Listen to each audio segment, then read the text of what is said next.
عراق کے شہر سامرا میں واقع وہ جگہ کہ جہاں پر امام علی نقی علیہ السلام کو قید کر کے رکھا گیا تھا۔ عباسیوں کے دور میں اس جگہ پر امام علی نقی علیہ السلام، امام ہادی علیہ السلام کو قید کر کے رکھا گیا تھا، اور امام کے علاوہ بہت سارے محبان امام کو بھی اسی جگہ پر قید کر کے رکھا گیا تھا کہ جن کا جرم صرف اہل بیت علیہ السلام سے محبت تھا۔ یہ اس وقت کا سب سے سخت زندان تھا جو زمین کے نیچے بنا ہوا تھا، جہاں پر بہت ہی مشکلات تھی۔ یہاں پر اسی جگہ پر نیچے امام علی نقی علیہ السلام کو زندان میں رکھا گیا تھا۔ بہت ہی سختیوں میں مولا تھے۔ حالت یہ ہوتی تھی کہ عبادت بھی صحیح سے نہیں کر پاتے تھے۔ یہ بہت ہی سخت زندان تھا اس وقت کا کہ جہاں پر ہمارے امام علی نقی علیہ السلام کو رکھا گیا۔ خدا کی لعنت ہو دشمنان اہل بیت علیہ السلام پر۔ اسی زندان میں امام کے علاوہ بہت سارے اہل بیت کے چاہنے والوں کو بھی رکھا گیا کہ جن کا جرم صرف اہل بیت سے محبت تھا، اور یہ وہ جگہ کہ جہاں سے امام وضو کے لیے پانی لیتے تھے۔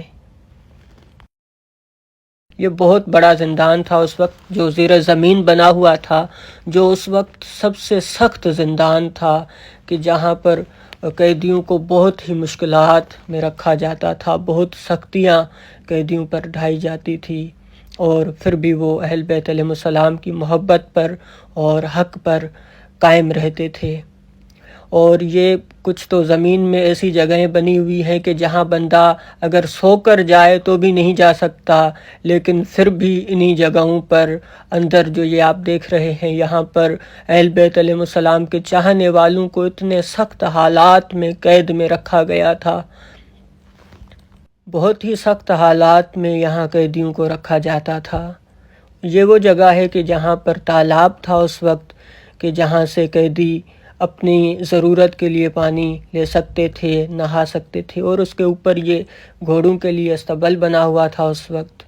یہ بھی ایک معجزہ ہے کہ اہل بیت علیہ السلام کو اگر جہاں قید کر کے رکھا گیا وہ جگہ بھی کتنے سالوں کے بعد بھی، صدیوں کے بعد بھی زیارت گاہ بنی ہوئی ہے، اور جنہوں نے ظلم کیا اہل بیت پر ان کا کوئی نام و نشان نہیں، حتیٰ کہ اس وقت ان کے محلات اسی کے ساتھ بنے ہوئے تھے، لیکن اس کا کوئی نام و نشان نہیں، اور یہ قید خانہ زیارت گاہ بنا ہوا ہے۔